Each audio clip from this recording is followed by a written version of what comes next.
जय हिंद दोस्तों, आप सभी का स्वागत है हमारे YouTube channel the success coaching institute Jaipur में। दोस्तों, आज से हम एक नई श्रृंखला स्टार्ट करने जा रहे हैं जो कि है साइंस की। हम जो है आज से साइंस पढ़ेंगे और इसी इसे जो है हम कंटिन्यू करेंगे और साइंस में भी हम जो है बायोलॉजी स्टार्ट कर रहे हैं। दोस्तों, हम देख रहे हैं कि जो अभी परीक्षाएं चल रही हैं, चाहे एसएससी जीडी हो या तो फिर और अदर एग्जाम एमपी के या और अदर स्टेट के, उन सभी में जो है लगभग साइंस का वेटेज काफी होता है। तो उसी को नजरअंदाज करते हुए जो है आज से हम साइंस स्टार्ट करते हैं और साइंस में बायोलॉजी देखते हैं। बायोलॉजी का फर्स्ट चैप्टर हम पढ़ते हैं पाचन तंत्र, जिसे इंग्लिश में कहते हैं डाइजेस्टिव सिस्टम। तो दोस्तों, हम देखते हैं कि पाचन तंत्र क्या है। दोस्तों, यदि हमारी वीडियो अच्छी लगे तो वीडियो को लाइक, शेयर और चैनल को सब्सक्राइब करिए। तो देखते हैं दोस्तों क्या है पाचन तंत्र। तो सबसे पहले, जो मानव है एक कार्यशील प्राणी है। निरंतर कार्य करते रहने के लिए ऊर्जा की आवश्यकता होती है। उस ऊर्जा की प्राप्ति के लिए जी है हम भोजन करते हैं और भोजन से श्वसन क्रिया के द्वारा ऊर्जा प्राप्त होती है।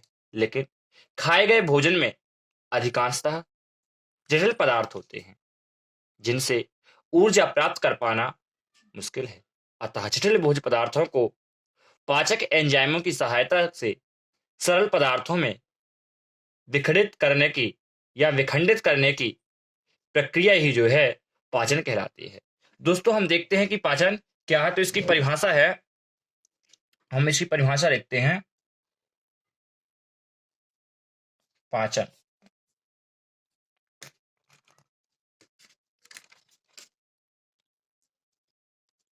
तो दोस्तों,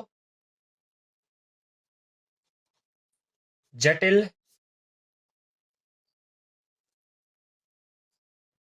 भोज्य पदार्थों का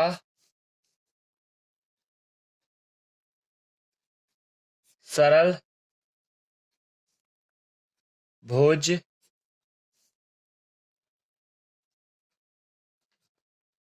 पदार्थों में विखंडित करने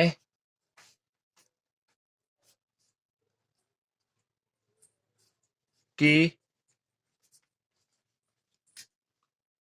प्रक्रिया को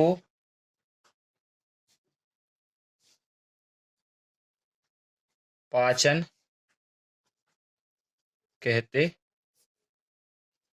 हैं। दोस्तों, जटिल भोज्य पदार्थों को सरल भोज्य पदार्थों में विखंडित करने की प्रक्रिया को पाचन कहते हैं। मतलब कि हमारे अंदर जो है कुछ जटिल भोज्य पदार्थ होते हैं जो हम खाते हैं, तो उनको हम एंजाइमों द्वारा, पाचक एंजाइमों द्वारा उनको सरल भोज्य पदार्थों में विखंडित करते हैं और यही कहलाता है दोस्तों क्या? पाचन तंत्र। क्या कहलाता है दोस्तों? यही कहलाता है पाचन तंत्र। अब थोड़ा सा हम जो है इसको जो और चित्र के माध्यम से समझते हैं कि कैसा है। तो दोस्तों, हम पहले एक चित्र बना लेते हैं।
दोस्तों ये है अपना चित्र।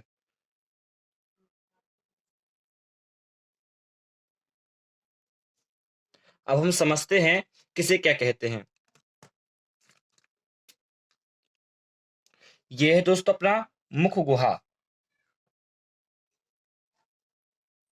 मुख गुहा जिसे हम कहते हैं बक्कल क्लेविटी, है ना।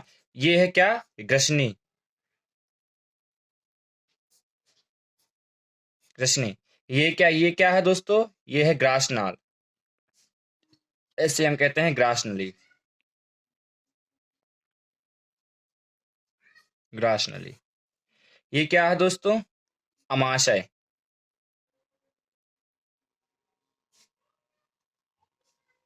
अमाशय। ये क्या है दोस्तों, बड़ी आंत। बड़ी आंत। और ये क्या है दोस्तों, छोटी आंत। छोटी आंत। और ये क्या है दोस्तों, अग्नाशय। शय। ये क्या है दोस्तों, ये है यकृत, जिसे हम लीवर कहते हैं। ये क्या है दोस्तों, पित्ताशय।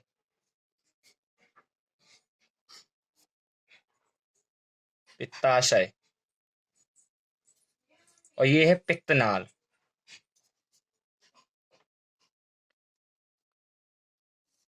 हाँ, तो समझते हैं दोस्तों, जब हम भोजन करते हैं तो हमारा जो भोजन होता है सबसे पहले कहाँ आता है, मुख गुहा में। तो हमने भोजन को कहाँ रखा, मुख में रखा।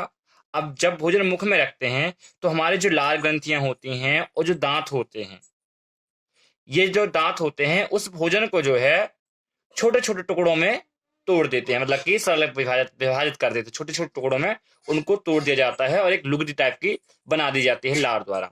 इधर के बाद अब भोजन जो है धीरे धीरे कहाँ, ग्रसनी ग्रसनी ग्रसनी में पहुंचा। और इसी ग्रसनी को जो है हम भोजन व श्वसन मार्ग का चौराहा कहते हैं, ग्रसनी को। इधर से आते हुए भोजन अब ग्रास नली द्वारा क्रमानुकुंचन गति करते हुए, क्रमानुकुंचन गति मतलब कि इधर का जो थोड़ा सा जो ये है ना, यदि मैं इसको बताऊं तो इधर थोड़ा इस प्रकार का चित्र है, इस प्रकार की संरचना होती है, इस प्रकार की, इस प्रकार की मोटी पतली ऐसे। तो इधर से भोजन आया तो इधर थोड़ा फंस गया, फिर इधर आया तो फिर इधर, तो इधर से जो है क्रमानुकुंचन गति करते हुए ग्रास नली द्वारा आ गया और फिर कहाँ रुक आया, अमाशय में। दोस्तों अमाशय में HCl भरा होता है और भोजन जो है इधर 4 घंटों तक रहता है, लगभग 4 से 5 घंटे तक। जो भोजन अब इधर से थोड़ा बड़ा था, टुकड़ा नहीं हो पाया छोटा, तो उसका विघटन जो है अब इधर होता है, इधर विघटित होता है। फिर इधर से भोजन आता है और इधर से जाते हुए जो है कहाँ पहुंचता है दोस्तों, ये आता है सीधे कहाँ, ये छोटी आंत से होते हुए ये आया छोटी आंत, और इधर से होते हुए बड़ी आंत आ गया ये, और ये बड़ी आंत से होते हुए और ये है अपना दोस्तों क्या, गुदा द्वार। इधर से जो है बाहर निकल जाता है, ये क्या है दोस्तों, गुदा द्वार। और इधर से जो है मल के रूप में निकल जाता है, जो अपशिष्ट पदार्थ बचता है। तो दोस्तों यदि पाचन के यदि मुख्य भाग की बात करें, आहार नाल समझे जैसे, तो आहार नाल जो है क्या कहलाता है दोस्तों, तो मुख से लेकर गुदा द्वार तक का जो भाग होता है, मुख से लेकर गुदा द्वार तक का जो भाग होता है दोस्तों, ये पूरा क्या कहलाता है, आहार नाल। यदि मैं इसको ऐसे करके लिख दूं, ये इधर तक का जो भाग कहलाता है दोस्तों, क्या कहलाता है, आहार नाल। और दोस्तों यदि इसकी लंबाई की बात की जाए तो इसकी लंबाई जो है लगभग 8 से 10 मीटर होती है दोस्तों। क्या होती है, 8 से 10 मीटर इसकी लंबाई होती है। यदि मैं फिट में बात करूं तो लगभग 32 फीट। कितने फीट दोस्तों, लगभग 32 फीट जो है इसकी लंबाई इधर से इधर तक की होती है, ये इधर से इधर तक की। यदि मैं इसके मुख्य प्रमुख बात बात करूं कि आहार नाल क्या है, तो इसके हम देखते हैं आहार नाल के भाग। दोस्तों आहार नाल के भाग,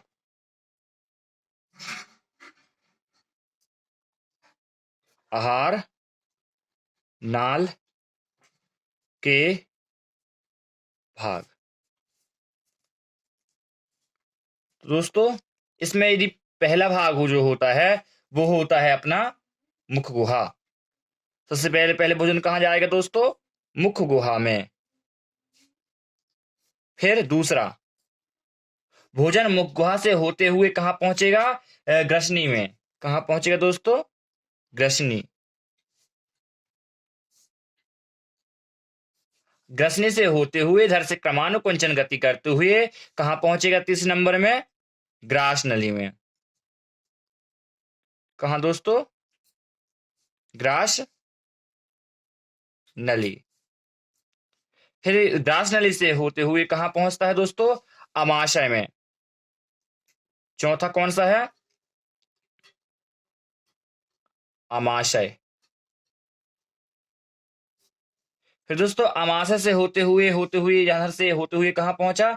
छोटी आंत में।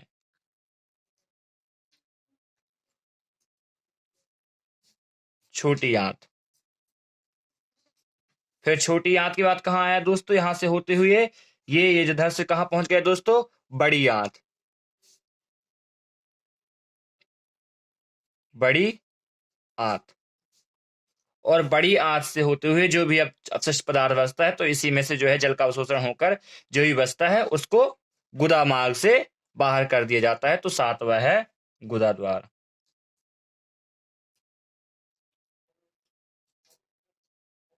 द्वार। तो दोस्तों इधर से इधर तक का जो भाग होता है इसी को कहते हैं दोस्तों आहार नाल। इसी को हम कहते हैं क्या? आहार नाल। और दोस्तों इसकी पूरी लंबाई इधर से इधर तक की कितनी होती है दोस्तों?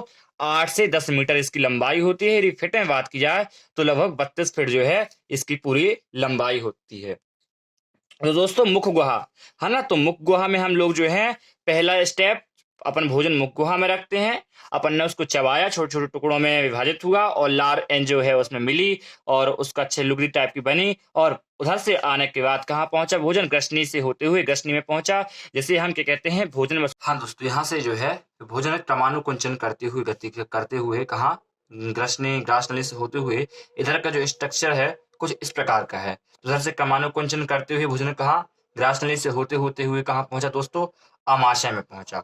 और अमाशय से होते हुए जो है भोजन कहाँ पहुंचा दोस्तों?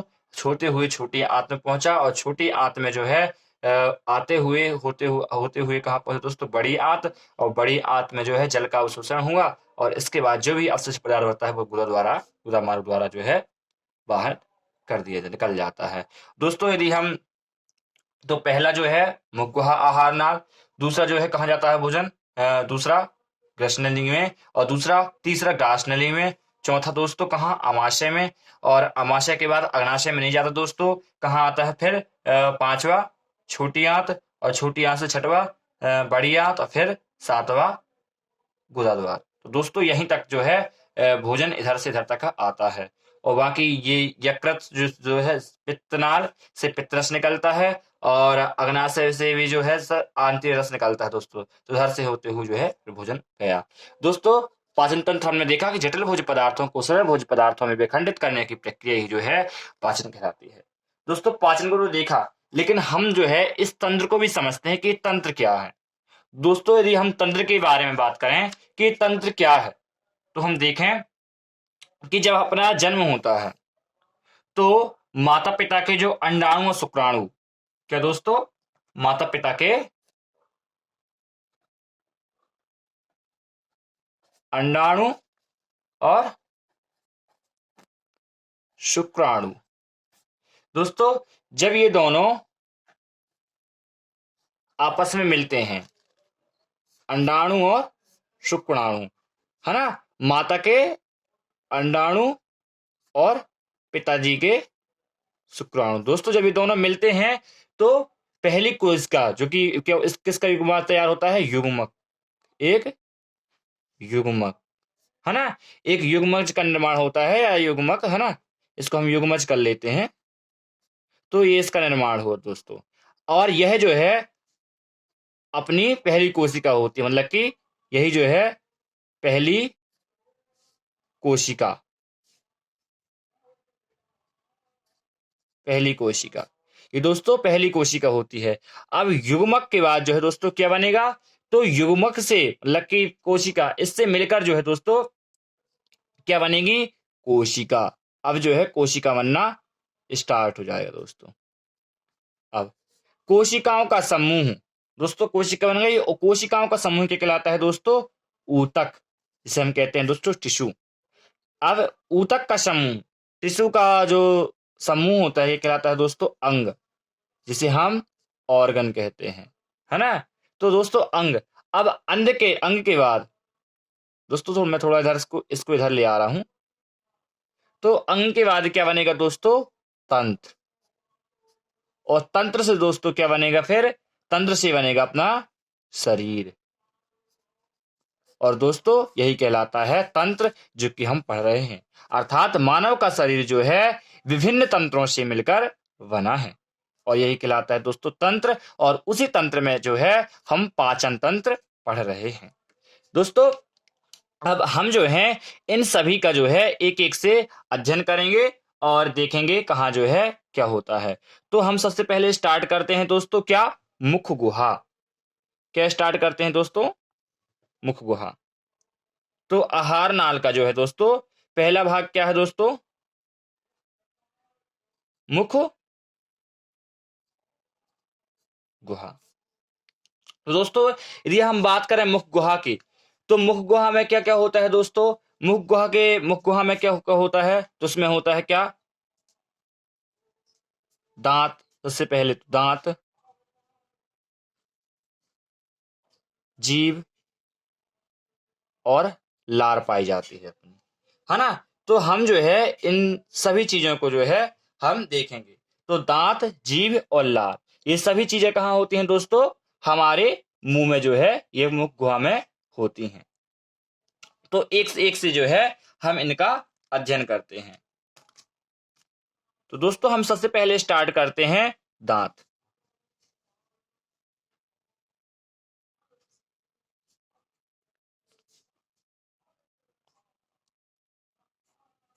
दांत, दांत दोस्तों, है ना, ये मुख गुहा का जो है फर्स्ट क्या है, दांत। तो हम देखते हैं दांत। दोस्तों इसके अध्ययन को सबसे पहले हम देख लें, अध्ययन। इसके अध्ययन को क्या कहते हैं दोस्तों, ओडोंटोलॉजी। ओडोंटोलॉजी,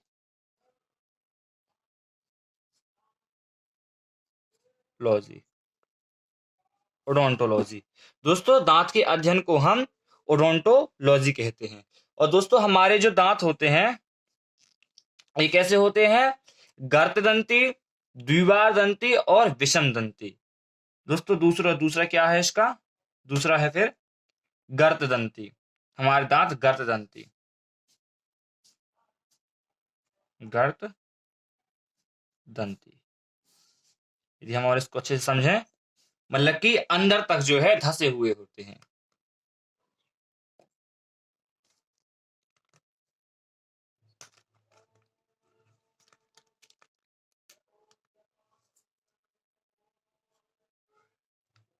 धसे हुए होते हैं दोस्तों। इससे चित्र से समझते हैं तो और सही समझ में आ जाएगा। मैं एक चित्र बना रहा हूं। इस दोस्तों दांत का जो स्ट्रक्चर होता है कुछ इस प्रकार है।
हम्म। दोस्तों ये है अपने क्या, दांत, जिसे इंग्लिश में कहते हैं टीथ, दांत। तो दोस्तों ये जो दांत होते हैं इनके अध्ययन को हम कहते हैं ओडोंटोलॉजी, और धसे हुए होते हैं। मतलब कि ये दांत है ना, इधर धसे हुए होते हैं, पेशियों में धसे हुए होते हैं, इसलिए जो है दोस्तों हम इनको गर्तदंती कहते हैं। गर्तदंती मतलब कि धसे हुए होना, इसलिए इनको हम गर्तदंती कहते हैं। दोस्तों इसके बाद जो है हमारे दांत क्या होते हैं दोस्तों, द्विवार दंती। क्या होते हैं, द्विवार दंती।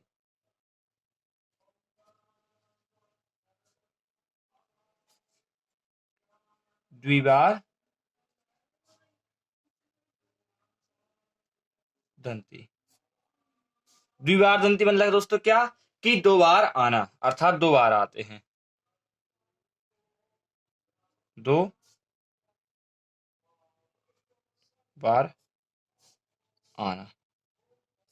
दोस्तों द्विवार दंती है ना, तो पहले वयस्क में जो है दोस्तों स्थायी, बच्चे में जिसका हम कहते हैं दूध के दांत, द्विवार दंती मतलब कि दो। पहले क्या होते हैं दोस्तों, 20 दांत जो होते हैं स्थायी दांत, है ना, द्विवार दंती। इधर लिख ले रहे हैं, अस्थायी दांत जिसे हम कहते हैं दोस्तों दूध के दांत, अस्थायी दांत, या इसी को हम कह सकते हैं दूध के दांत, दूध दांत। दोस्तों इसकी संख्या कितनी होती है, तो इसकी संख्या दोस्तों होती है कितनी, 20 जो है इसकी संख्या होती है दूध के दांत। दोस्तों फिर इसके बाद होते हैं स्थायी दांत, इसी में द्विवार दंती में स्थायी दांत, स्थायी दांत। इसकी संख्या कितनी होती है दोस्तों, तो स्थायी दांतों की संख्या होती है 32। कितनी होती है दोस्तों, 32। तो द्विवार दंती मतलब कि दो बार दांत आते हैं, एक दूध के दांत फिर स्थायी दांत 32। अब तीसरा क्या है दोस्तों, इसके बाद चौथा, चौथा क्या है दोस्तों, तो चौथा है क्या, चौथा है अपना कि पहला हो गया गर्ददंती, द्विवार दंती, और द्वि गर्दंती, द्विवार दंती, और विषम दंती। इसके बाद क्या है दोस्तों, विषम दंती। विषम दंती मतलब कि दोस्तों हमारे दांत भिन्न भिन्न प्रकार के होते हैं, भिन्न भिन्न प्रकार के, भिन्न भिन्न प्रकार के, है ना। विषम दंती मतलब कि भिन्न भिन्न प्रकार के। अब ये जो भिन्न भिन्न प्रकार हैं दोस्तों, ये कितने होते हैं, 4 प्रकार, 4 प्रकार। दोस्तों इन 4 प्रकारों को हम जो है अब इधर समझते हैं। दोस्तों ये जो 4 प्रकार हैं कार्य के आधार पर हैं, है ना, कार्य के आधार पर दांत 4 प्रकार के। दोस्तों कार्य के आधार पर, कार्य के आधार पर 4 प्रकार के दांत, हाँ दोस्तों 4 प्रकार के। तो इसकी याद करने की एक छोटी सी ट्रिक है, ICPM मोदी। क्या दोस्तों, इसको याद कर लीजिए आप, ICPM मोदी, IC, है ना, PPM मोदी, ICPM मोदी। दोस्तों ICPM मोदी, ये है याद करने की ट्रिक दोस्तों। तो हम पहले प्रकार को देखते हैं, आई। आई मतलब क्या होता है दोस्तों, इंसाइजर। तो पहला होता है क्या दोस्तों, कलर चेंज कर लेते हैं अपन, पहला क्या है दोस्तों, इंसाइजर, इंसाइजर। क्या है दोस्तों, इंसाइजर, जिसे हम कहते हैं क्या, हिंदी में इसको हम क्या कहते हैं, कृतनक भी कहते हैं दोस्तों, कृतनक, है ना, कृतनक जिसे हम कहते हैं। और आई इंसाइजर, आई से हो गया क्या दोस्तों, इंसाइजर, है ना। अब फिर दूसरा प्रकार क्या है दोस्तों इसी का, दूसरा है सी, सी मतलब कि कैनाइन। फिर दूसरे क्या है दोस्तों, कैनाइन, कैनाइन, है ना, कैनाइन, जिसे हम क्या कहते हैं, रदनक भी कहते हैं दोस्तों, क्या कहते हैं, रदनक, है ना। इसके बाद तीसरा क्या, पीएम, पीएम मतलब कि प्रीमोलर, क्या दोस्तों, प्री मोलर, प्रीमोलर। और इसी को हम जो है क्या कहते हैं, अग्रचवर्णक, क्या कहते हैं दोस्तों, अग्रचवर्णक, अग्रचवर्णक, है ना, चवर्णक। इसके बाद चौथा दोस्तों क्या है, एम, एम मतलब कि क्या दोस्तों, मूलर, मूलर, या इसी को हम क्या कहते हैं कि दोस्तों, चवर्णक, चवर्णक। दोस्तों ये जो है कार्य के आधार पर होते हैं। रत्नक मतलब कि क्या दोस्तों, इंसाइजर मतलब कि काटने वाले दांत, काटने वाले मतलब कि चीरने फाड़ने का जो काम हो, काटने वाले जो दांत होते हैं, ये जो कहलाते हैं दोस्तों इंसाइजर। और इसके बाद जो है ये कैनाइन जिसे हम कहते हैं रत्नक। तो ये दोस्तों कौन से होते हैं, चीरने फाड़ने वाले दांत, है ना, चीरने और फाड़ने वाले दांत। दोस्तों ये जो अग्रचवर्णक होते हैं आप जैसे हम कहते हैं प्रीमोलर, तो दोस्तों ये किसके लिए होते हैं, चबाने के लिए, है ना, चबाने और कुछ चीजों को जैसे तोड़ना है, तो ये भी जो क्या के लिए दोस्तों, चबाने के लिए, चबाने के लिए। और ये भी दोस्तों किसके लिए होते हैं, ये भी चबाने के लिए होते हैं। चलिए दोस्तों, हम अब तक जो है हमने इसको देखा। अब एक बार थोड़ा सा एक बार रिवीजन कर लेते हैं। तो जटिल भोज्य पदार्थों को सरल भोज्य पदार्थों में विखंडित करने की प्रक्रिया को हम पाचन कहते हैं। और हमने देखा कि तंत्र क्या है, तो जब माता के अंडाणु और पिताजी के शुक्राणु जब ये दोनों मिलते हैं तो हमारी पहली कोशिका युग्मक का तैयार होता है। और युग्मक से जो है युग्मकों का समूह जो है कहलाता है दोस्तों कोशिका, कोशिका का समूह ऊतक, और ऊतक का समूह कहलाता है अंग, अंग का समूह तंत्र, और तंत्र का समूह कहलाता है दोस्तों शरीर। तब जाके हमारे मानव की बॉडी का तैयार होती है। दोस्तों हमने देखा, फिर चित्र के माध्यम से हमने समझा कि सबसे पहले जो है भोजन मुख गुहा में गया, मुख गुहा से होते हुए ग्रासनली, ग्रासनली से होते हुए ग्रासनाल, ग्रासनाल से होते हुए आमाशय, आमाशय से होते हुए छोटी आंत, छोटी आंत से होते हुए बड़ी आंत, बड़ी आंत से होते हुए गुदा द्वारा से अपशिष्ट पदार्थ बाहर निकल जाता है। दोस्तों इधर जो है HCl होता है, और HCl होता है दोस्तों जिसके द्वारा जो है भोजन हमारा सड़ नहीं पाता दोस्तों। तो इधर HCl भरा होता है, और इधर से जो है पित्तरस का स्त्रावण होता है। और ये होते हैं दोस्तों आहार नाल के भाग। इसकी जो लंबाई होती है लगभग 8 से 10 मीटर होती है। और फिट में बात कीजिए तो 32 फीट हमने पढ़ा। फिर दांत, दांत के धन कोरोंटोलॉजी, दांत जो है गर्दंती धसे हुए होते हैं, और द्विवार दंती मतलब कि 2 बार आते हैं। स्थायी दांत की संख्या 32 और अस्थायी दांतों की संख्या 20। विषम दंती मतलब भिन्न भिन्न प्रकार के होते हैं, और 4 प्रकार अपन ने देखे कि ICPM Modi, incisor, canine, premolar और मोलर। चलिए दोस्तों हम इन्हीं दांत को जो है और फुल डिटेल में इन 4 प्रकार के बारे में, दांतों की संख्या के बारे में अगले लेक्चर में समझते हैं। जय हिंद दोस्तों, मिलते हैं एक नए लेक्चर के साथ। यदि हमारी वीडियो अच्छी लगे तो वीडियो को लाइक और चैनल को सब्सक्राइब करिए।